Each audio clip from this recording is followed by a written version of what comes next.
Sveiki, žiedo broliai kanalo žiūrovai, labas rytas, labai diena, Labas labas rytas vakaras. visiems. Labas vakaras, kada be jūs žiūrit mus, tai šiandien su Jonu vėl tarp sezono laidelė, dar viena. Ir šiandien Tikrai kalbėsim, taip. jo, nes, Prisikaupė labai daug naujienų per tą Jo. visą laiką. jo, kai mes mėnesį vėl nebuvom, mėnesį nebuvome, eterija, na, tampa tradicija tokia gražia, kad mes bent mėnesį, bent vieną laidą susukam su Jonu apie žiedą, temų yra. Lietuvos žiedo pasaulyje, tai šiandien kalbėsim apie pilnėjantį Aurum 1006 km jubiliejinių lenktynių dalyvių sąrašą, prognozes šiemet, kiek komandų bus Palangoj. Galų gale mūsų BMW antėjo slaugytojų komandos priėmimą prie benzino ir Porsche naują automobilį ir taip pat dar Desainso ir naujos komandos, kurie iš Dynamito nusipirko Lambo testus. Tai va, tai pradedam nuo Aurumo, tai nuo Aurumo, tai sausio pradžioje, sausio vidury, man atrodo, buvo paskelbtas dalyvių sąrašas. Tikrai Ir, taip. jo, ir mes turime šiandien 17 komandų Aurum lenktynėse. Tai turim Ramūną Čepkauską, dar nesižinom automobiliu, kiek žinau, dabartinis automobilis Porsche 992 GT3 Cup yra parduodamas. Taip pat, Kol kas dar nepardavė. nepardavė, nepardavė, mačiau, kas skelbimo tame racedirect.com stebi, aišku, ir praeitų metų čempionai ES Motosportas, pirmų numerių, kaip ir priklauso čempionams, tada eina... Jo, kiek žinau, yra kviečiamas vėl dalyvauti ir Janas Magnusonas, ir trasos rekordininkas. Andrės jo Foderovas. kolega. Taip, juos ir vėl kviečia, na, ar jie atvyks, dar kol kas neaišku. Janas tikrai norėtų, taip pat manau, kad ir jo kolega norėtų, bet viską lems komandos biudžetai, tvarkaraščiai ir taip toliau. O čia su Janu bendravai, ar čia Staponkus tau pranešė šitą informaciją? Teko ir pačiam man susirašyti su jais. Jie tikrai nori, dabar tik tai viską lems finansai ir jų pačių užimtumas. Tai labai smagu, kad įsimylėjo Danai Lietuvą, Palangos trasą ir nori dar kartą atvažiuoti. Tikrai labai smagu. Gal atvyks ir daugiau Danijos sportininkų pas mus šiemet. Galbūt, žiūrėsim. Taip, Porsche Baltic, trys komandos aišku dalyvaus, tačiau dar nežinia su kokiais automobiliais. Dvi tikrai su 992 kapais, dėl trečio aš nežinau, kiek žinau irgi ant prekystelio. Tai Baltic Capsai, Klaudas Bučinskas, DMK komanda su Audi RS3 TCR-u, Antėja su 992 Porsche. Vat galim dar Jeigu paminėti apie Oledą, reikėtų, kad, na, čia toks, nežinau, ar galima sakyti, gandų lyg girdėjau, kad turėtų būti GT3 Porsche, bet ar tai bus iš tikrųjų, pamatysim. Pamatysim jau. Dar gandų lygyje. Jo, nes yra toks sklantantis gandas, kad senąją mašiną jie pardavė Dream to Drive, bet čia yra gandas, aš nežinau, jeigu Tauras Tonyla ar Mantas Janavičius žiūri laidą, tai parašyk komentarus, kokie jūsų planai. Būtų labai įdomu išgirsti komentaruose. Jeigu ką, tai kviečiame laidą. Taip, turim Hemi Racingą su savo TCR-u, manau, kad nekeisai ratukų, Klaipėdiečius, taip pat keletą naujų komandų, Dynamitą, kurie dar nežinia su kuo startuos. Be abejo, mūsų Jono favoritus. Blue Arrow nėra nauja komanda, jie važiavo anksčiau, bet aš tik nepasakysiu dabar su kokiu automobiliu. Jo, tai be abejonės turime ir Desainso, Jono favoritus. Juta ir DHR Racing, tai yra TCR-inius Ramūno Čepkausko draugus ir Tanzanijoje iš Alytaus komanda su Audi. Tai žinai, keista, kad tik viena Juta, gal kažką daugiau žinai dėl antrosios. Tai apie Jutą trumpai galim pakalbėti. Tai Jutos komanda kartu su Eimantu Navikausku išvažiavo į Valenciją ir matot nuotraukose Audi automobilį, abu Audi jie yra paruošti. Jo, bet kaip matom, vienos spalva pasikeitus. Juodas bamperis. Juodas bamperis, aš nežinau, čia gal nori perdažyti, tačiau Na, nežinau, kad čia bus, bet jie kartu su Eimantu Navikausko Ferrari, trys automobiliai išvažiavo į Į Ispaniją, Valenciją. Jo, išvažiavo į Valenciją treniruotis, nežinau, čia Haris gal žino, komentaruose parašys, o dėl tos komandos, kuris startuoja su Porsche automobiliu, kuri praeitais metais nustebino visus Karolis Jovaišo Aurum lenktynėse žimdami, man atrodo, mano 6 vietą ir buvo vieni iš GT Open klasės tokių atradimų, užėmė, man Taip, atrodo, jie liko 6. 6. Tai jų automobilis irgi ant prekystelio stovi, irgi yra parduodamas, tai galbūt yra gandas apie 992, nes Rimas Ciciulis kalbėjo apie 7-5 automobilius 992, tai mes turim 2 Porsche Baltico, turim Team to Drive, turim dabar Antėją, turim 4 automobilius ir nežinia, kas dar gali nusipirkti Jutą. Na, kaip visada, Čia dar priklauso ir nuo populiariausias Čekos. automobilis vis tiek išlieka Porsche. Jeigu seniau būdavo BMW, tai dabar tampa Porsche. Taip, ir galima visada pasidžiaugti. Na, o dabar prognozės, Jonai, nors dabar yra vasario 10 diena, kai mes filmuojam šitą laidą, tai kiek komandų bus Liepos vidury Palangoj, Aurume? Pagal dabartinės prognozės 17. Aš labai norėčiau, jeigu nepablogės ekonomika, visą kitą, turėti bent 50, kaip senais laikais, visgi gražus jubiliejus. Taip, aš pasakysiu taip, pernai metais daug gaila, buvo labai gaila, kai nebuvo daug komandų. Galiu pasakyti, kai buvo 15 jubiliejus, tada buvo net 42 komandos. Tai 2014 metais tai buvo prieš 10-metį, o 2019 metais buvo 38 komandos. Būtų labai smagu, bet čia priklauso ir nuo ekonominių resursų, ir jeigu atsiras naujų komandų, naujų kolektyvų. Tikrai būtų mano prognozijos tarp 40-50. Jo, 40-50, čia priklauso ir nuo užsienio komandų. Jonai, gal tu turi daugiau žinių? Bendrauji, kartais esi bendravai ir su Lenkijos sportininkais esi bendravęs. Na, Lenkai jau eilę metų norėtų, bet ten yra problema pastoviai automobilio neradimas ir neradimas su ko jungtis. Va dėl ko jie negrįžta fuksai. Bet jam reikia automobilio. Jo, bet ieškoti komandos, rėmėjų, tai pats, žinai, nėra taip paprasta. Nebent Orlenas paremtų. Nebent Orlenas. Pagyvensim, pamatysim. Bet Orleno dėmesys Aurumui tai šitiek mažėjantis. Pasižiūrėjus, kaip atrodė po lenktynių asfaltas, tai prie degalinės. Atskira tema. Čia klausimai jau yra Orlenui, tai vat.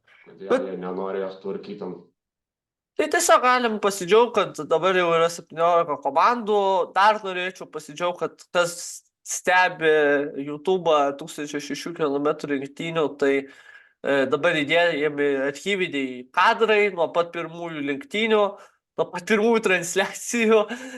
Pasižiūrėjus, kokiam sąlygom Saulenis komentuodavo, tai wow, iš tikrųjų, sąlygas.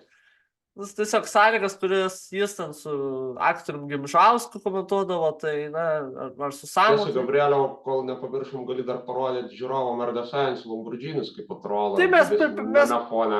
Tai mes paskui parodysim, dabar gal grįžkim prie YouTube'o, tai jo, paprenumeruokit ir mus, aišku, paprenumeruokit, bet ir tame kanale tikrai yra daug gražių video. Kaip startuoja TV žvaigždės, Vytas Tamulevičius, Nomeda Marčėnaitė, Rusteika, kaip Rusteikos Volkswagen Golfas patiria avariją siaubingą. Ne Aurelijus, aišku, vairavo, bet irgi draugų. Pamatysit Nemuną Dagilį, visus, kurie atsimena tas laikus. Seni smagos laikai, tikrai. Paskui manau, kad ir Vytauto Šapranausko juokeliai bus apie lenktynės, kurie būdavo labai smagus, ir Saulėnas, Stasiulio personažas. Tikrai smagus laikai, aš manau, kad dar Jonas šitą idėją tęs, ten ir mis rinkimų net yra įdėtas įrašas. Tai Nu, Aš paprenumeruokit. manau, kad pačiuose net pagrindinėse lenktynėse po truputį bus rodoma ta istorija. Taip, taip. Čia aišku, linkėjimai Dariui Jonušiui, jeigu tu žiūri mūsų laidą, linkėjimai. Tai va, o dabar einam prie testų, taip, kaip Jonas teisingai sakė, tai ir Science'as ir Jusemos komanda. Aš Jusemos komandą vis tiek vadinu, kad esu motosportinis, vis tiek jie draugai. Nors iš tikrųjų ten yra. Tikrai taip, ten su GSR tai labai įdomus dalykai įvyko, aš net pats iki galo visko neįsiaiškinas, dabar jie, kaip ir suprantu, aptarnauja RD Science. Ar, na, gal ne tai, kad aptarnauja, bet vyksta toks bendradarbiavimas, labiau reikėtų sakyti. Bet važiavo ir dar viena komanda, DMK važiavo į Barceloną. Tikrai taip, su DMK šiek tiek teko kalbėti, na, jie sako, mes žiūrime, galbūt kažkada ateityje ir bus Lamborghinis, dar neaišku. Jo, būtų smagu, Bet kad jie turi mintį pereiti ateityje į galingesnį automobilį, tai tikrai. Taip, nes dabar RD Science'o irgi praeitų metų automobilis irgi yra parduodamas ant prekystelio, nors dabar jis irgi yra komandos garaže. Tai štai Jusemos, mes parodysime Jusemos komandos automobilis, tas pas, kurio prieš 2 metus sėkmingai atstovavo mūsų mylima Dynamit komanda, tai yra pirmoji Evolution versija, 777, Dovydas 4. Ir štai yra Science'as. Na, vairuojat visi 3 žiūri į kompiuterį, tai Paulius Paškevičius, Deividas Jocius ir Rūdus Putkevičius, komandos savininkas be abejonės. Eugenijus fotkina ir... Buvo darė čekų analizę dirbai. Taip, tai RD Science'as šaunuoliai važiuoja Unai, mato Deividą Jocių, kuris... Visi laimingi, visi šypsos. Visi laimingi, visi šypsosi ir laukia pirmųjų šio sezono lenktynių. Matom taip pat ir Roką, lenktynininką, mechaniką. Taip. Tai va, na ir štai. Dar yra ir kiti automobiliai. Na, tikrai, kas pasakyti, RD Science'o, Paulius Paškevičius Paške Racing Instagramus, tikrai ten daug medžiagos apie Šiaulių komandą ir apie patį Paulių Paškevičių, apie kartingų akademiją. Matau, kad girdėjau, kad dabar Bikelniekuose treniruojasi jo auklėtiniai. Tai va, tai labai smagu. O apie testus, tai jo, tai tu kaip minėjai DMK buvo kartu su jais ir taip pat buvo Dovydas 4. Tai tu šiek tiek... Tai aišku, gaila nebuvo laikų. Nebuvo. Pasižiūrėti, kaip jiems ten sekės. Jo, bet ten ir Rokas Steponavičius, ten tarp kitko, kas žiūrėjo Fetingio laidą, tai buvo tokia istorija, kad Rokas Steponavičius kovojo ralį Zarasuose 3 vietą, kad nuvažiuotų į Ispaniją, skristų pabūti su savo komanda. Tai jis irgi su Ernesta Globytė, su savo tėveliu. Tikrai man yra labai smagu dėl RD Science'o, dėl Roko. Ir dabar žiūrėsim, kaip bus. Tai artimiausias startai, tai bus 40 dienų, po 40 dienų Mugelėje pirmasis Creventic etapas. Kol kas komandų mes nežinom. Kol kas dar dalyvių nematom, jo. Jo, dalyvių nematom, bet būtų labai smagu. Manau, Lietuvai atstovaus be abejo. Šiek tiek mačiau ir motosportas turėtų važiuoti, jau buvo minėję seniau. Jo, jie Instagram'e irgi mini, kad ieško dabar partnerių, rėmėjų, kurie galbūt... Kai žinom, galbūt ir Janas Magnesonas tenai. Jo, arba... Būtų smagu, arba toks Andras Fjordberg. Tai va, žiūrėsim, aš tai šiaip daug čia įvairių gandų sklinda. Valteris Viedris bandė Barcelonoje Porsche 911 GT3 irgi versiją visai nesenai.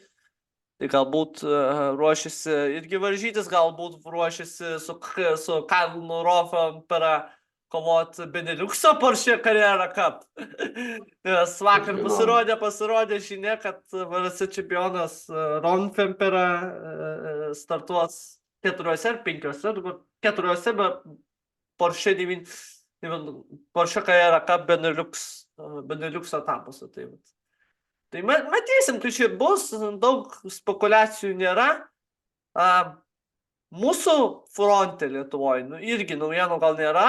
Ką galim paminėti, kad federacija jau paruošė žiedo reglamentą visą, tai dirbo federacija pečiais, apie tai mes jau su prezidentu kalbėjome praeitą mėnesio pradžioje, tai tiesiog reglamentas yra ir artimiausiu metu turbūt rinksis komitetas žiedo, nežinau šitos informacijos, bet yra visas reglamentai, yra LAST puslapyje, gali visi susipažinti ir paprasti lenktynininkai mėgėjai susipažinti, o dar ką galim paminėti, artėja, galim paminėti, kad tuo pačiu metu, kai vyks ir Kreventiko pirmas etapas, vyks ir LAST tikrųjų narių suvažiavimas.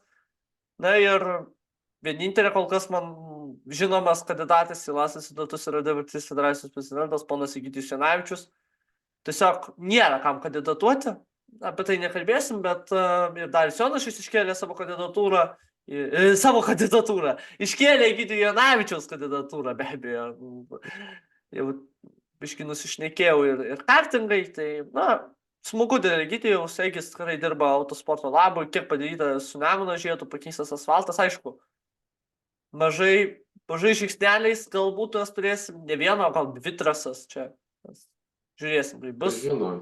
Kas žino. Reikėtų Jono Karklio klausti, kaip ten Jo, kaip Jonavoj, gal Jonas, jeigu žiūri laidą, tai komentaruose parašo. Tai tie gal tiesiog apie šiandien nėra ką kalbėti. Yra ką kalbėti. Tai ačiū, kad žiūrėjot. Kita laida mūsų pasirodys prieš Kreventiką. Bandysime, stengsime kviesti Lietuvos komandas. Visas, kurios dalyvaus Kreventike, gauti daugiau informacijos ir tiek. Ačiū, kad žiūrite, palaikote ir susitiksim iki kito kovo mėnesio viduryje prieš Kreventiko pirmąjį etapą. Viso gero. Viso geros dienos visiems.